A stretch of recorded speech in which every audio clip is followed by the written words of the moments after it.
Bueno, pues hola a todos, sean bienvenidos a otro sábado filosófico más aquí en el Pensamiento en Llamas. Y bueno, pues en esta ocasión vamos a abordar el asunto de, pues, cuáles son los temas más actuales en la discusión filosófica contemporánea, que bueno, en sí mismo, como veremos más adelante en el presente sábado filosófico, pues es un tema filosófico en sí mismo, el tratar de definir desde qué corriente filosófica, desde qué perspectiva filosófica uno puede pensar en un tema contemporáneo y que bueno, pues en este sentido es algo que se discutiría en nuestros días. Y bueno, pues ya, brevemente, para no hacérselas tan larga ni tan cansada, cierro esta pequeña introducción diciéndoles que me pueden dejar todas sus dudas, quejas, comentarios y demás que tengan aquí abajito en la caja de los comentarios. Y que bueno, pues agradecería mucho si le dan un like al presente video, porque de esta manera me ayudan a llegar a más personitas.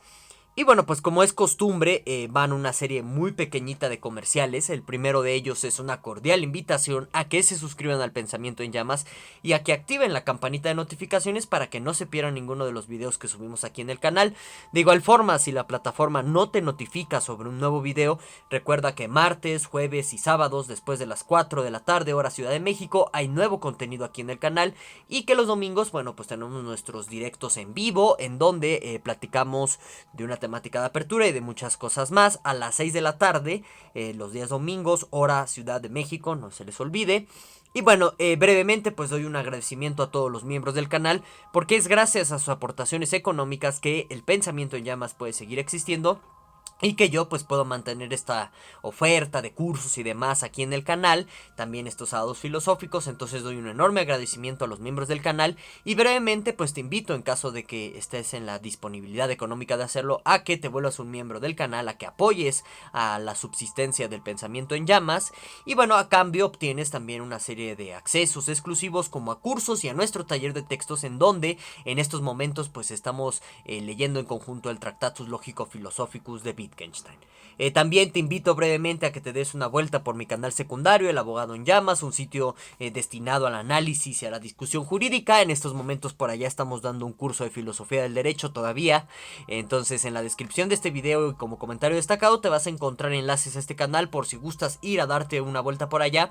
Y bueno, pues apoyarme regalándome una suscripción a este canal, ¿de acuerdo? Bien, empezamos este asunto de pues decir o digamos de delimitar cuáles son los problemas filosóficos en la discusión contemporánea. Primero que nada, pues reflexionando sobre cuál va a ser al final del día nuestro criterio para pensar en la actualidad en la filosofía. Porque vean, a diferencia de, digamos, no sé, la medicina, la biología, incluso hasta la física, más o menos podemos nosotros identificar en torno a todas estas comunidades en torno a todas estas comunidades de conocimiento, que ya existe, digamos, una agenda y un conjunto de paradigmas, si quieren ser muy kuhnianos, o de marcos teóricos establecidos de mutuo consenso, que permite, pues, digamos, digamos, como universalizar y también pues marcar una cierta uniformidad en torno a la investigación en física, en medicina y en biología,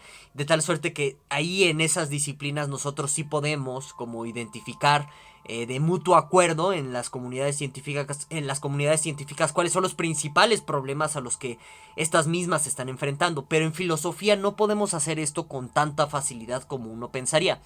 ¿Por qué? Porque en la filosofía contemporánea, hay que decirlo y admitirlo, está muy sectarizada. ¿A qué me refiero con esto de sectarizada? A que pues distintas escuelas de filosofía, distintas universidades, distintos grupos de personas, etcétera, agarran un filósofo de cabecera o agarran un conjunto de reflexiones de cabecera y a partir de ahí pues generan pues digamos como tradiciones de pensamiento bastante aisladas, bastante herméticas, bastante dogmáticas, que nada más entre ellos mismos se entienden y que generan de manera retroalimentativa personas que educan bajo esta corriente de pensamiento para que regresen a este mismo centro, pues digamos, estático de pensamiento filosófico para seguir estas mismas contribuciones. Entonces, tienes el caso, por ejemplo, de los marxistas trasnochados, ¿no? O sea, ellos siguen discutiendo con una terminología muy marxista, siguen discutiendo con un campo de conocimiento muy marxista, que nada más al final del día les permite a ellos mismos discutir entre sí y no pueden en este orden de ideas discutir con otras tradiciones de pensamiento, con otras corrientes de pensamiento, porque pues cada uno de ellos está partiendo de diferentes marcos teóricos o de marcos conceptuales, lo cual pues siempre implica que si tú pones a discutir, qué sé yo, ¿no? Al marxista con el tomista trasnochado, se van a agarrar con todo y no van a llegar a ningún lado porque están los dos enmarcados en diferentes escuelas de pensamiento que están generando por su propia cuenta un cierto tipo de actualidad que al final del día es muy hermética, muy aislada y muy solipsista. El tomista pues es el mismo caso. Al final del día pues es un conjunto de personas que se mueven en torno a pues las ideas de Tomás de Aquino, no lo sacas de ahí y pues ellos mismos están generando a los propios cuerpos o a los propios estudiantes que terminan regresando a estos mismos centros tomistas y ya, nunca se salen de esas dinámicas. Lo mismo sucede con los nietzscheanos, incluso podríamos pensar también que en el existencialismo pasa otro tanto, en la así llamada filosofía continental, que aquí en el canal, en el curso de filosofía del lenguaje, en concreto en la sesión de Russell, hablé como más o menos de la definición de filosofía continental de una manera muy amplia, entonces no me detengo ya tanto en ello. Entonces lo que observamos constantemente son estas tendencias a sectarismos en filosofía, de tal suerte que de pronto se puede volver bastante subjetivo el preguntar qué es, pues digamos, como la actualidad o los temas contemporáneos que se discuten en filosofía. El tomista te va a decir una cosa, el marxista te va a decir otra, el nietzscheano te va a decir otro tanto, la gente de Gustavo Bueno pues a lo mejor te dice otro tanto. Y es por esto del sectarismo que de pronto uno no puede encontrar como esta universalidad del criterio. Ahora, en este orden de ideas pues les recuerdo, ¿no? Este libro que en algún punto hicimos un sábado filosófico de él aquí en el canal, de Jacques Bouvérez, de El filósofo entre los autófagos, así se llama, lo pongo aquí al lado, en donde también Bouvérez no solamente nos está señalando este sectarismo en la filosofía contemporánea, que pues ya este libro de Bouvérez es viejo, ¿no? Es del 80 si la memoria no me falla, y que pues ya a 40 años, digamos que la situación, lejos de cambiar o de mejorar así entre comillas, va empeorando. Bouvérez nos hablaba del sectarismo en la filosofía del siglo XX, que también la encontramos en el siglo XXI, y de cómo pues al final del día, ¿no? Cada filósofo, cada personaje, según su cuerpo doctrinal de convicción personal, pues está aislado y ve los temas contemporáneos a discutir de manera también aislada. Entonces en este orden de ideas también Bouvérez nos recuerda el fenómeno de la moda en filosofía. O sea que muchas cosas que a veces parecen ser actuales, como no sé, que Nietzsche se ponga de moda en las universidades y fuera de ellas, etcétera, simplemente nos habla de eso, de que es una simple moda pasajera. Y lo cual lo podemos comprobar, por ejemplo, sobre todo en las universidades, cuando ves que en un cierto tipo de periodo de tiempo ves que muchas tesis de licenciatura, de maestría, etcétera, son sobre Nietzsche. Y luego pasa un cierto periodo de tiempo y pues al final del día ahora todas las tesis de licenciatura, todas las tesis de posgrado son sobre Lacan, ¿no? Y así vamos cambiando de pensador en pensador en el mundo de la academia y también fuera de la misma academia, que pues lo cual no te permite, digamos, mantener esta continuidad en el pensamiento y por lo tanto vuelve muy subjetivo el tema de la actualidad. Digamos, un profesor de filosofía, ¿no? Que se quedó en el marxismo de los 70s, pues para él va a seguir siendo actual, continuar discutiendo, qué sé yo, las ideas de Trotsky, ¿no? Supongamos, cuando ya pasó mucho tiempo de eso.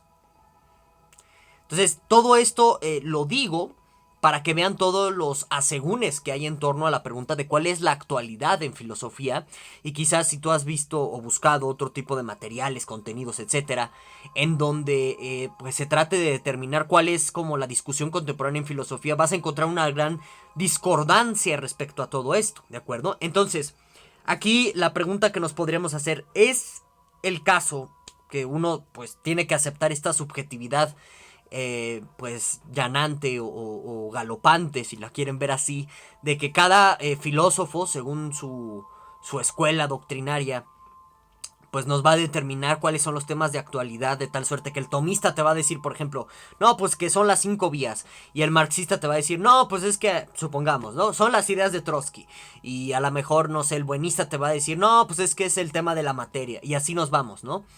¿Hay acaso alguna manera de salir de todo esto o simplemente lo tenemos que aceptar llanamente? Y aquí es donde viene la propuesta, ¿no? que también esto corresponde a mis propias reflexiones metafilosóficas, o sea, en el sentido de reflexiones sobre qué es la filosofía, para qué hacemos filosofía y cómo hacemos filosofía. Ya hemos hablado de la metafilosofía en este canal muchas veces en otros contenidos, no me detengo por ello tanto en eso. Aunque si quieres que me detenga, pues dímelo, ¿no? En la caja de los comentarios y ahí me aviento otra explicación. Volviendo aquí al punto, para mí una manera en que podemos llegar como a este criterio para hablar de cierto tipo de actualidad en la filosofía es fijarnos más que nada en, pues digamos, la mayor revista de publicación, ¿no? de filosofía en la anglósfera, que sería la American Philosophical Quarterly. ¿Por qué nos tendríamos que fijar? Esa sería la primera pregunta. ¿Por qué nos tendríamos que fijar en este tipo de publicación? ¿No sería algo falaz al final del día pensar que lo que dice la mayoría es la verdad o lo que dice la mayoría es lo que es, en otras palabras?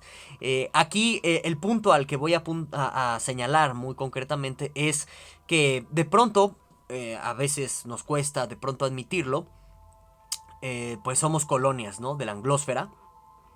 Y digamos que muchas de las ideas filosóficas que se cocinan en la anglósfera, sobre todo en Estados Unidos, en muchos sentidos también está configurando nuestras ideas a nivel académico y también fuera de la academia. Ya sea incluso aunque tú te opongas como a la agenda, ¿no? Que de pronto nos dicen los anglosajones que son los temas contemporáneos en filosofía. Incluso en esa oposición tú estás respondiendo incluso a esa misma agenda. Y entonces también está configurándote a ti a pensar de cierta manera. Ese sería un primer punto. Ahora, otro punto aquí muy importante tiene que ver con la cuestión de la filosofía analítica. Vean, la filosofía analítica, que también, ¿no? En el curso de filosofía del lenguaje di como una concepción de qué es esto de la filosofía analítica. Aquí la voy a retomar muy brevemente. La filosofía analítica, este tipo de filosofía que nace con Frege, Russell y Wittgenstein, tiene un enfoque de problemas, ¿de acuerdo? Entonces, en este sentido, digamos que estos tres personajes y todos los que le van a seguir después van a tratar constantemente de privilegiar más el argumento y también en este sentido más las preguntas, que de pronto pues esto no se suele hacer en otras corrientes de pensamiento. Digamos el tomismo, ¿no? El tomismo está más interesado en siempre reinterpretar a favor las ideas de Tomás de Aquino que en la misma verdad.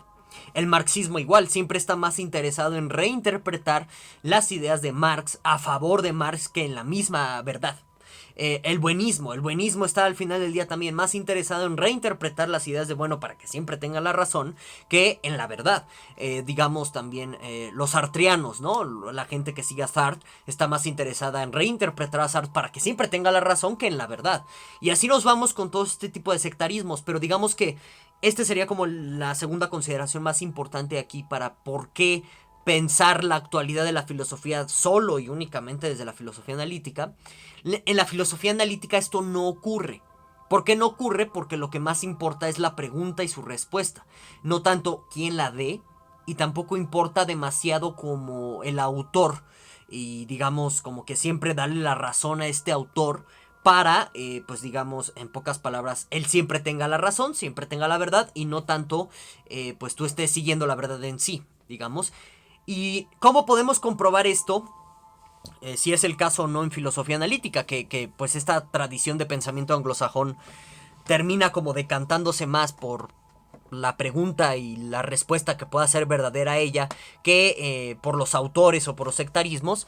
Bueno, pues tú lo puedes ver por el auge y el descenso de los mismos autores dentro de la filosofía analítica. Tú ves la historia de la filosofía analítica y hay periodos en donde Russell es muy importante y todo mundo habla de Russell, todo el mundo discute las ideas de Russell, se le defiende, etcétera. Pero hay un punto, sobre todo después de Gödel, en donde pues Russell se descubre que, por ejemplo, lo que hace en Principia, el reduccionismo de matemática lógica, pues es falso, por los teoremas de Gödel, y entonces se le abandonó. Y entonces ves cómo las investigaciones en Russell, los comentarios en Russell disminuyen drásticamente. Y eso te habla o te da señales de que la filosofía analítica es una tradición, si quieres verlo como una doctrina, que prefiere más darle la razón a quien se merece tener la razón en el momento que a los autores. Y entonces es una corriente filosófica menos propensa al sectarismo, que no por ello esto significa que no hay sectarismos en la filosofía analítica. Por supuesto que los hay, pero es la que menos propensa está. Ahora, Como en este orden de ideas, ¿no? Suponiendo que en efecto, ¿no? La filosofía analítica sea la corriente de pensamiento menos tendiente al sectarismo, ¿cómo nosotros podemos descubrir, digamos, los temas de actualidad, lo que primordialmente se discute en filosofía analítica? Pues viendo una de sus principales revistas de publicación, que es la American Philosophical Quarterly, ¿no? La APQ. También está la Stanford Encyclopedia of Philosophy, que en realidad ese sitio no es tanto para discusión, sino más bien es para divulgación, o está pensada esa enciclopedia para divulgar. También te das cuenta por la actualización de sus entradas más o menos cuáles son los temas más actuales dentro de la discusión en filosofía analítica, ¿de acuerdo? Entonces, siguiendo estos criterios, digamos, una filosofía que privilegia al final del día más las preguntas y las respuestas que darle siempre la razón al autor sobre todas las cosas, como todo este tipo de sectarismos que les comentaba, pues creo yo que es una filosofía que deberíamos de tomar como punto de partida para pensar en la actualidad de los temas filosóficos, que también, ¿no? En filosofía es común que pues nos terminamos algunos, ¿no? Decantando por lo político y hacen más ideología, propaganda, etcétera, que filosofía en sí misma. Y de nuevo, es porque estás privilegiando una agenda, un interés personal, un interés de grupo, etcétera, y no tanto la pregunta filosófica. En este orden de ideas en filosofía analítica se siguen como rescatando los problemas filosóficos clásicos, pero a algunos se les da ya un mayor peso, un mayor enfoque a estos problemas que a otros problemas filosóficos o preguntas filosóficas tradicionales, que más o menos las ves retratadas o representadas desde los diálogos de Platón. ¿De acuerdo? Bueno.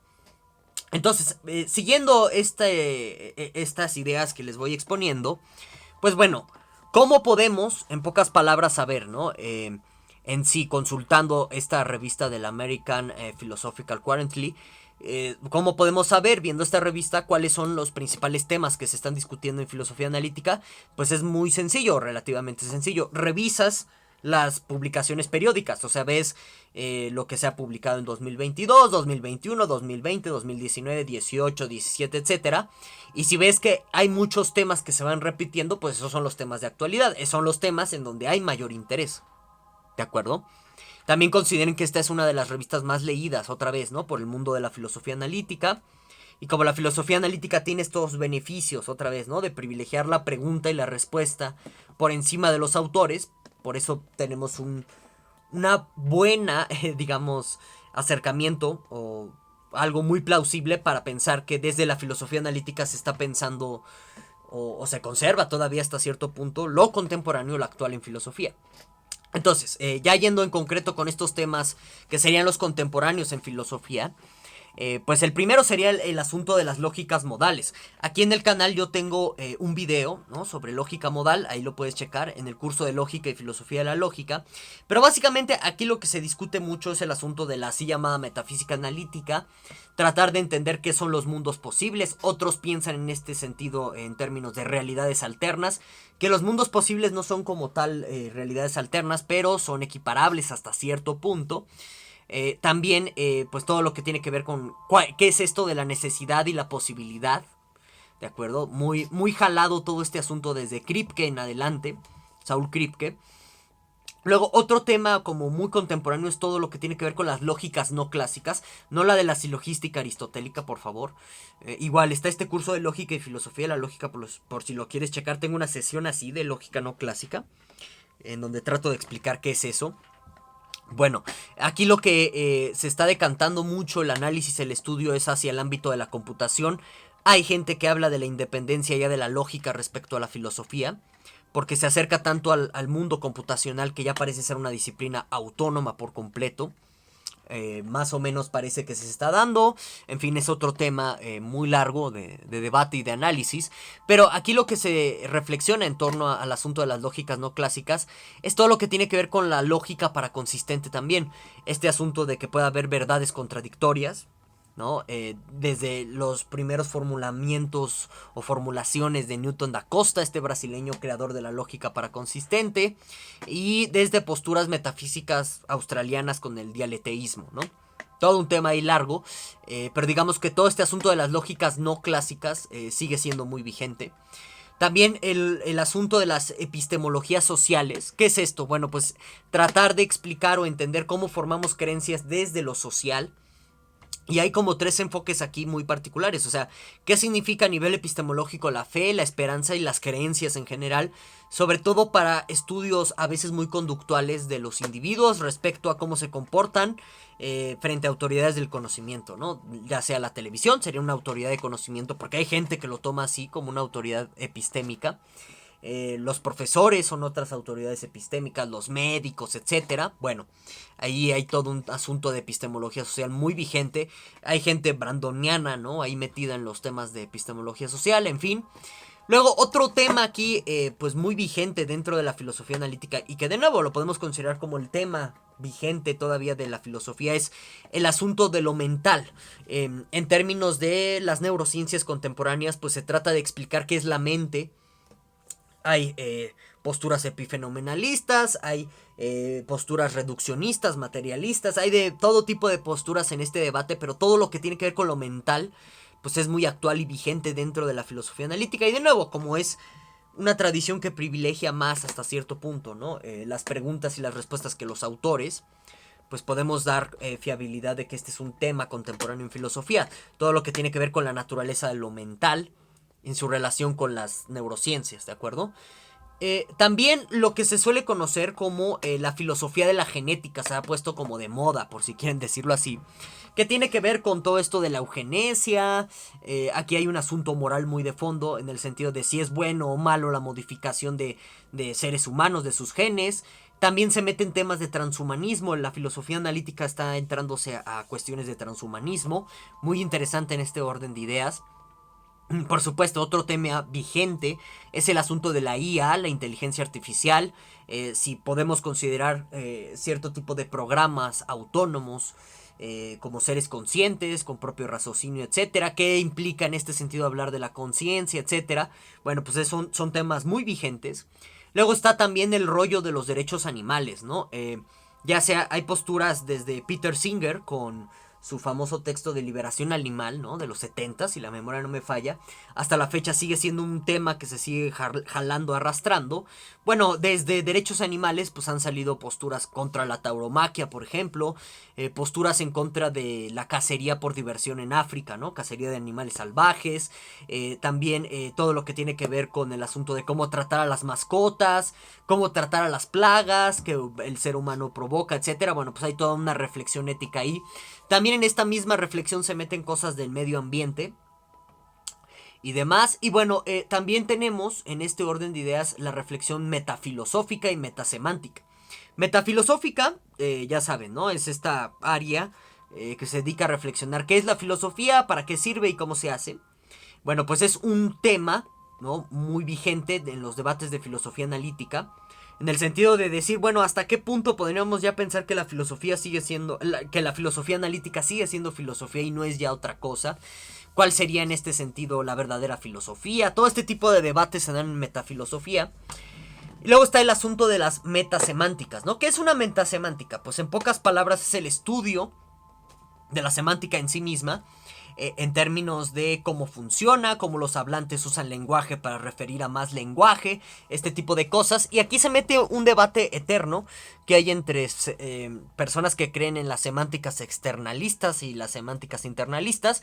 En otras palabras, este debate versa sobre si el significado depende de las intenciones del individuo o de factores ajenos y externos a la voluntad del individuo, como la convención social, la cultura, la educación, etcétera.